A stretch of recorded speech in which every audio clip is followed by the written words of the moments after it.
Hindi mo aakalain ang ginawa ng Ukraine sa ere. Oo. At sa pagkakataong to may bagong lihim na sandata ang Ukraine at hindi ito basta-basta. Akala ng iba, laos na ang Mirage 2000 fighter jets ng France. Pero sa isang gabing puno ng panganib, pinatunayan nilang mali ang lahat ng yon. Isang napakalaking missile attack mula sa Russia ang muntik ng magdulot ng matinding pinsala sa Ukraine. Pero salamat sa mga lumang eroplano ng France na baliktad ang sitwasyon. Kaya ang tanong ngayon, paano nagawa ng mga eroplanong ito ang isang bagay na kahit ang mga makabagong teknolohiya ay hirap gawin? At ano ang ibig sabihin nito para sa kinabukasan ng labanan sa himpapawid? Pero bago tayo magsimula, ay baka pwedeng paki-like at subscribe ng video na ito. Malaking bagay na ito sa aming mga content creator. Salamat po. At ngayon simulan natin kung paano ito nangyari. Noong madaling araw ng March 7, nagpakawala na naman ang Russia ng malawakang pag-atake gamit ang missile at drone. Ayon sa mga ulat, gumamit sila ng higit 67 missiles at halos 194 na drones. Isa ito sa pinakamalalaking air assaults sa loob ng 1 year. Gamit ang kanilang mga anti-air defense tulad ng Patriot systems, ground-based missiles at mga electronic warfare tools, handa ang Ukraine. Pero ang totoong aksyon, nasa ere. Mula sa France, dumating ang Mirage 2000 fighter jets at ngayon lang sila unang ginamit sa aktwal na bakbakan. Isinama rin ang ilang F-16 ng Ukraine para magbigay ng suporta. Ang kanilang misyon, hulihin at pabagsakin ang mga cruise missiles at drones bago pa tumama sa mga target na lugar. Ayon kay President Volodymyr Zelensky, matagumpay ang misyon. Sa social media, pinuri niya ang mga piloto ng Ukraine pati na rin ng France dahil sa pagbibigay ng mga eroplanong ito. Pero ano ba ang meron sa Mirage 2000 at bakit ito naging epektibo? Hindi biro ang pagharang sa cruise missiles. Mabilis ito, mababa kung lumipad at madalas hindi agad na monitor ng radar. Pero dito pumapasok ang galing ng mga Mirage. Ang mga fighter jets na ito ay may sariling high-tech radar na kayang sumagap ng banta mula sa malayo. Sa tulong ng kombinasyon ng sensors mula sa ground radar hanggang sa onboard systems ng jet, nabubuo ang malinaw na larawan kung nasaan, gaano kabilis at saan papunta ang isang missiles.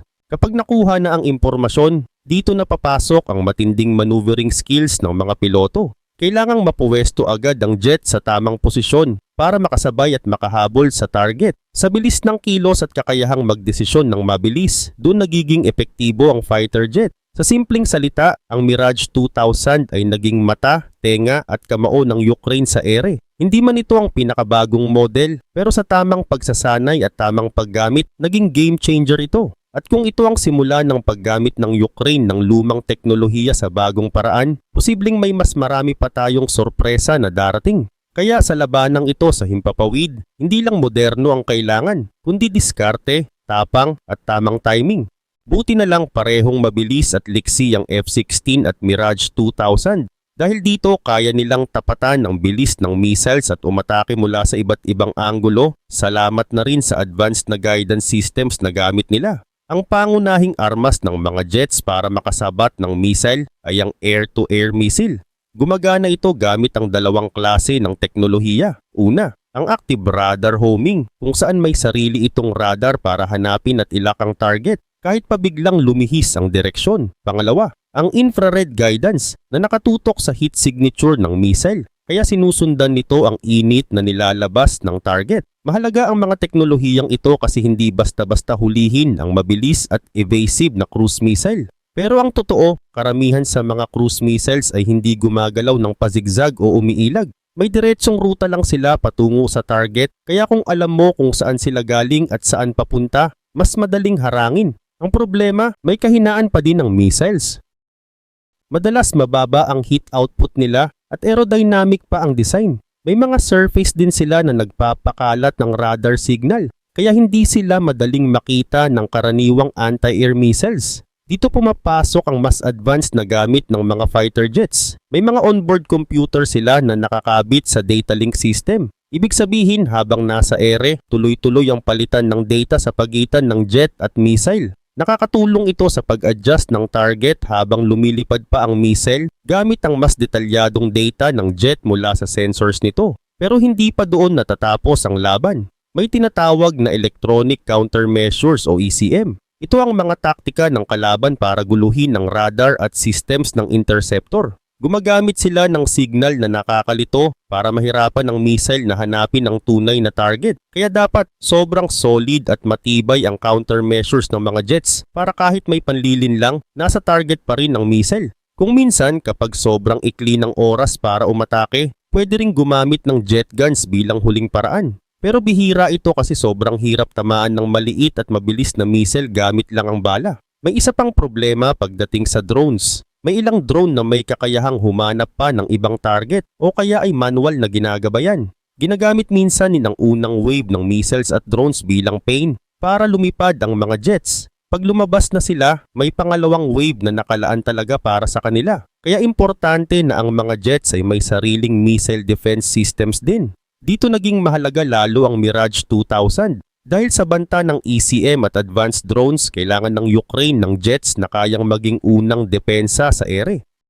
Isa rin ito sa mga rason kung bakit sobrang pursigido ang Ukraine sa paghingi ng F-16 mula sa NATO. Hindi lang dahil moderno ito, kundi dahil sa mga high-end radar at tracking systems na dala nito lalo na yung mga galing sa NATO at ni-retrofit bago ibinigay sa Ukraine. Ang F-16 ng Ukraine ay may AN/ALQ-131 Electronic Countermeasures Pod. Isa ito sa pinaka-advanced at matatag na radar jamming system. Ginagamit ito para lituhin ang radar ng kalaban. Nagsesend ito ng peking signals para maglabas ng maling impormasyon sa system ng kaaway. Parang nagpapakita ito ng multo sa radar, kaya hirap malaman kung saan talaga dapat umatake. Malaking bagay ito sa Ukrainian Air Force. Noon karamihan ng eroplano nila ay mga lumang Soviet aircraft pa. Galing pa sa panahon ng USSR at hindi compatible sa Western countermeasure systems. Kaya nung nagsimula ang giyera noong year 2022, halos wala silang kasiguraduhan kung makakaligtas sila sa mga missile strike ng Russia. Ayon sa Forbes, 75 na jets ng Ukraine ang nawala. Karamihan dahil hindi na sila kayang ayusin at kinuha na lang para sa spare parts. Pero nang dumating ang F-16 na may dalang AN/ALQ-131, nagsimula nang magkaroon ng tinatawag na Local Pocket of Air Superiority ang Ukraine. Dahil sa kakayahan nitong i-jam ang radar ng Russia, nakahinga ng kaunti ang Ukrainian Air Force. Nabawasan ang mga nasisirang jets at mas naging epektibo sila sa mga offensive at defensive operations. Pero hindi ibig sabihin tapos na ang laban. Ang AN/ALQ-131 ay gumagamit ng partikular na frequencies na pareho rin halos sa ginagamit ng radar ng Russia. Kaya kayang mag-shift ng frequency ang Russia para iwasan ang epekto ng jammer. Kapag ginawa ito, agad namang sumasagot ang intelligence ng US at NATO, nagbibigay ng bagong software updates sa jets ng Ukraine para makasabay sa pagbabago ng signal. Itong palitan ng teknolohiya, jamming laban sa counter-jamming, ang dahilan kung bakit walang masyadong umusad sa ere noong buong year 2024. Kapag nag-adjust ang Russia, sasagot ang US para makabawi ang Ukraine. Pero may malaking problema. Nakadepende ito sa tulong ng intelligence ng Amerika at sa kasalukuyang administrasyon ni President Donald Trump, pansamantalang nahinto ang tulong na yon at may posibilidad na hindi na ito maibalik. Ang lahat ng ito ay bahagi ng plano ng administrasyon ni President Donald Trump na tapusin agad ang giyera. Noong February nagsimula ang pag-uusap sa pagitan ng US at Russia sa Saudi Arabia. Pero ang Ukraine, hindi man lang isinama sa usapan. Bilang paraan ng paglalagay ng pressure sa mas mahinang panig ang Ukraine, pinili ng Amerika na pansamantalang ihinto ang military aid. Hindi lang ito basta pause. Isa itong senyales ng mas malawak na pagbabago. Lalo na noong early March, nang itigil na rin ang pagbabahagi ng intelligence mula sa US. Kasama na rito ang mga critical software updates para sa F-16 jets at radar systems nito na ginagamit para makasabay sa mga pagbabago ng Russia. Ngayon pinutol na rin ang bahaging iyon. Dahil dito unti-unti nang nawawala ang isa sa pinakamalalakas na bentahe ng F-16. Oo, mahusay ang performance ng mga eroplano sa buong giyera. Pero ang totoo, hindi na sila bago. Ang unang disenyo ng F-16 ay nagsimula pa bago mag-year 1980. Kaya kung tutuusin, isang buong generasyon na silang nahuhuli kumpara sa mga modernong jets gaya ng F-35 at F-22. Mas masaklap pa, kahit hindi naging ganun kaepektibo sa Ukraine, may ilan sa pinaka-advanced na radar at targeting systems ang Russia. Kapag nawala ang ALQ-131 na countermeasure system, magiging mas vulnerable ang F-16 laban sa mga missile ng Russia. kaya maaring hindi na ito maging pangunahing sandigan ng Ukraine pagdating sa depensa sa ere. Dito naman papasok ang papel ng Mirage 2000 ng France. Ang eroplano ay halos sabay dinevelop kasama ng F-16 bilang tugon ng France sa mabilis na pag-usbong ng teknolohiyang militar sa Amerika. At gaya ng F-16 may sarili ring itong electronic countermeasure system na halos kasing bisa ng ALQ-131. Ang Mirage 2000-5F, isa sa pinaka-latest na version ng Mirage, ay may kasamang Serval Radar Warning Receiver, Saber Jammer at Eclair Chaff and Flare Dispenser. Noong dekada 80s, isa ito sa mga pinaka-cutting edge sa larangan ng aerial warfare. Pero habang lumipas ang panahon, medyo naiwan na rin ang teknolohiya nito. Pero sa paglala ng giyera sa Ukraine, agad na kumilos ang French Ministry of Defense. Batid nila ang panganib ng mga missile at radar systems ng Russia. Kaya inihanda nila ang Mirage jets para sa mas modernong labanan. Inanunsyo ng France na bago nila ipadala ang mga Mirage sa Ukraine, ire-retrofitting muna nila ito gamit ang mga bagong countermeasure systems. May dalawang posibleng upgrade. Ang Integrated Countermeasure Suite Mark II na karamihan ay analog at ang mas advanced na Integrated Countermeasure Suite Mark III na digital na ang buong sistema. Parehong kasabayan ng ALQ-131 ang dalawang ito at parehong epektibo sa pag-jam ng enemy radar at targeting systems. Anumang ilagay sa Mirage ay siguradong malaking upgrade kumpara sa luma nitong 80s tech. At higit sa lahat, pareho silang aktibong pinapaunlad pa rin ng military at intelligence services ng France. Ibig sabihin, hindi lang basta upgrade, updated at handa itong makipagsabayan sa makabagong teknolohiya ng giyera sa panahon ngayon. Dahil naka-integrate ang radar jammer sa mismong mga jet, posibleng tuluyan ng mapalitan ng Mirage 2000 ang American system. Malaki ang posibilidad na unti-unting babawasan ng Ukraine ang paggamit ng F-16 pabor sa Mirage jets. Pero may isa pang mahusay na estratehiya. Ang salit-salitang paggamit ng parehong jet o sabay na pagpapalipad ng F-16 at Mirage jets sa magkaibang frequency. Ito marahil ang dahilan kung bakit sa huling malakihang atake, pareho silang ginamit. Sa ganitong setup, mas mataas ang tsansa ng Ukrainian Air Force na maapektuhan ang radar at targeting systems ng Russia. Kahit makalusot ang isa, may isa pang backup. Tumataas ang complexity ng operasyon para sa Russia at mas mapipilitan silang mag-adapt sa bawat galaw ng Ukraine. At kung pagbabasehan ng nakaraan, hirap ang Russia sa ganitong klase ng flexibility. Ang pagiging hindi adaptable at kakulangan sa modernong estratehiya ay ilan sa mga dahilan kung bakit bigo ang Russia na magkaroon ng full air dominance sa Ukraine. Isa rin ito sa mga dahilan kung bakit pumalpak ang unang pagsubok nilang lusubin ng Kyiv sa loob pa lang ng unang ilang buwan ng digmaan. Ngayon ang tanong, paano naman nagtutunggali ang Mirage 2000 at F-16 sa ibang aspeto bukod sa countermeasure systems? Pareho silang single-engine multi-role fighters pero magkaiba ang approach. Ang F-16 ay mas versatile, may makabagong avionics, isa radar gaya ng AN/APG-83 para sa latest variants at kayang gumamit ng modernong armas gaya ng AM-120 AMRAAM at precision-guided munitions. May fly-by-wire controls din ito, mataas ang thrust-to-weight ratio at mahusay sa dogfight scenarios. Ang pinaka-latest na version, F-16V Block 70 or 72, ay may advanced electronic warfare system, data fusion, at cutting-edge data link features. Mas maganda rin ang cockpit layout para sa mas madaling kontrol ng piloto. Ang Mirage 2000 naman ay may iconic na delta wing design. Focus ito sa bilis at mabilis na pag-akyat kaysa sa stealth. Ang mga luma nitong version ay unti-unti nang pinalitan. Pero ang Mirage 2000-5 at Mirage 2000-9 ay nananatiling relevant dahil sa upgraded avionics at RDY radar na kayang makipag-engage sa maraming targets sabay-sabay. May compatibility rin ito sa modernong missiles gaya ng Mica, infrared at radar guided. Ang downside lang, wala itong thrust vectoring, kaya hindi kasing liksi ng F-16. May ilang variants din na walang internal gun at medyo luma na ang electronic warfare suite kaya medyo limitado sa modernong combat. Bagamat naayos ito ng bagong countermeasure upgrades, hindi pa ito lubos na nasusubukan sa aktwal na gera. Kung versatility ang pag-uusapan, lamang talaga ang F-16. Mas modernong sensors, mas malawak na radar at mas matatag na electronic warfare. Isa pa, compatible ito sa karamihan ng NATO at Allied Air Forces, kaya mas madaling i-integrate sa international operations. Samantalang ang Mirage ay mas nakatuon sa bilis at interception. Mas kaunti ang bitbit na armas at mas limitado ang upgrade options. Pero kung aerial supremacy at missile interception ang usapan, ito mismo ang strength ng Mirage at ito rin ang kailangan ng Ukraine ngayon. Sa loob ng 3 taon paulit-ulit sinubukan ng Russia na dominahin ang ere sa Ukraine pero palaging bigo.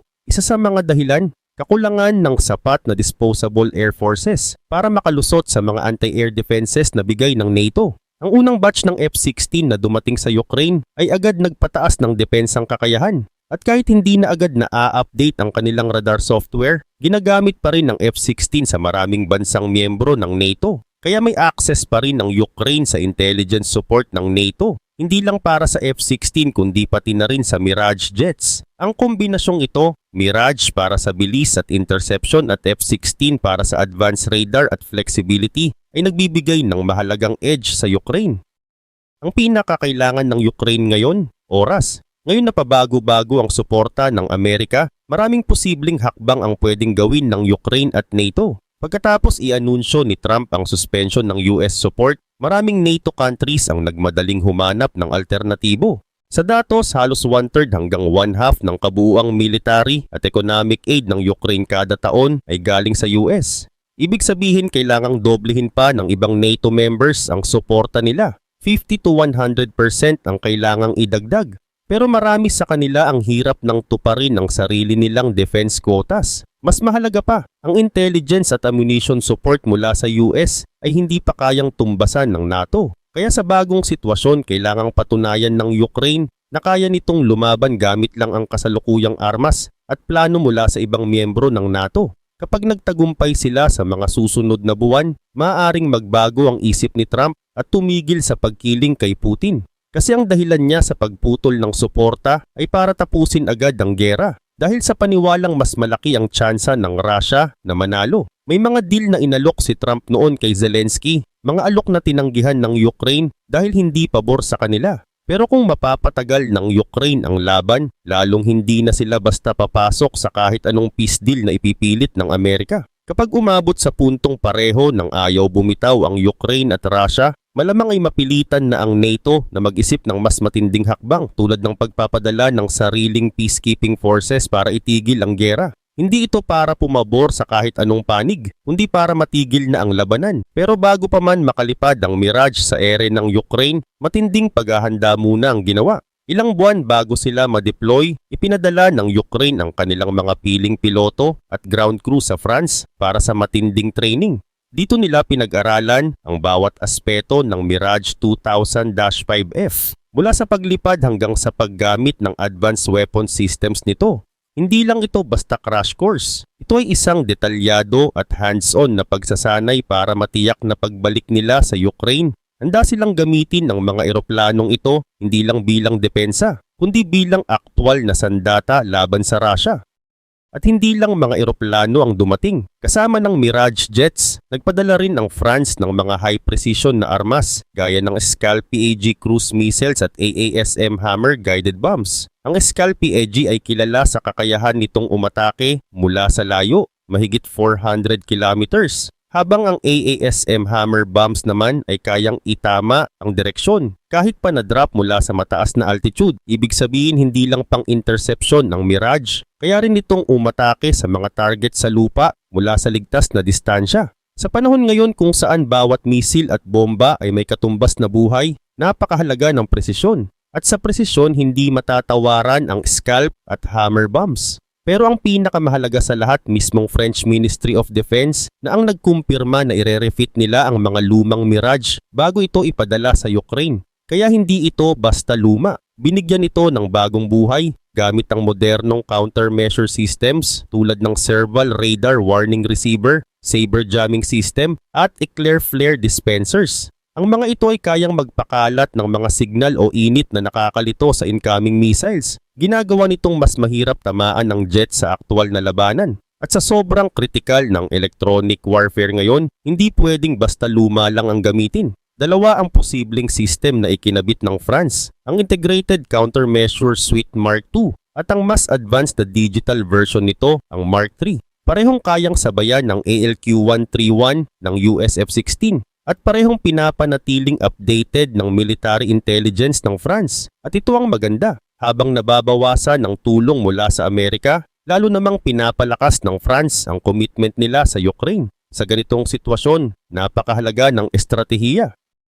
Posibleng gamitin ng Ukraine ang Mirage bilang main interceptor, habang ang F-16 ay nagsisilbing pangsuporta gamit ang mas versatile na weapons at sensors. Sa ganitong setup na itataas ang flexibility at survivability ng kanilang Air Force. Kung isang radar system ang majam ng Russia, may backup agad. Kung may drone wave na paparating, may jets na naka-assign para lang sa ganong misyon. At kung may high-value target sa lupa, kayang-kaya itong abutin mula sa malayo gamit ang bagong cruise missiles. Ang diskarte ngayon ng Ukraine ay hindi na lang basta makalaban, kundi makalaban ng matalino. At habang ang ibang NATO allies ay naghahanda ring sumuporta, pansamantalang bumagal ang tulong mula sa Estados Unidos. Mula taong 2022 hanggang ngayon halos 1/3 hanggang 1/2 ng kabuuang military at economic aid ng Ukraine taon-taon ay galing sa US. Kung tuluyang mawala ang suporta na yon, ang mga bansang gaya ng France, Netherlands, Poland at Germany ay kailangang magdoble ng tulong. 50 hanggang 100% pa ang kailangang idagdag, pero hindi lahat ng bansa ay may budget o kapasidad para doon. At sa intelligence sharing, malaki ang agwat. Ang US pa rin ang may pinakamalawak na surveillance at radar tracking system sa buong mundo. Kaya't kung mawawala ang real-time updates mula sa kanila, malaki ang epekto nito sa air defense ng Ukraine. Lalo na kung kailangan ng immediate software patches para sa F-16 systems na nakadepend sa US Intel. Dito papasok ang mahalagang papel ng Europe. Ang mga bansang ito ang posibleng pumuno sa puwang. At kung magpapatuloy ang kombinasyon ng Mirage at F-16, sabay na ginagamit salitan kung kailangan, maaring mapanatili ng Ukraine ang kanilang posisyon sa ere kahit pa bumagal ang tulong mula sa Amerika. Sa dulo, hindi lang armas at eroplano ang laban dito. Laban ito ng diskarte. Laban ito ng pag-a-adjust sa bawat galaw ng kalaban. At kung may isang bagay na pinatunayan ng Ukraine, ito ay ang kakayahan nilang bumangon, lumaban at patuloy na mag-isip ng bago sa bawat pagsubok na hinaharap nila sa himpapawid.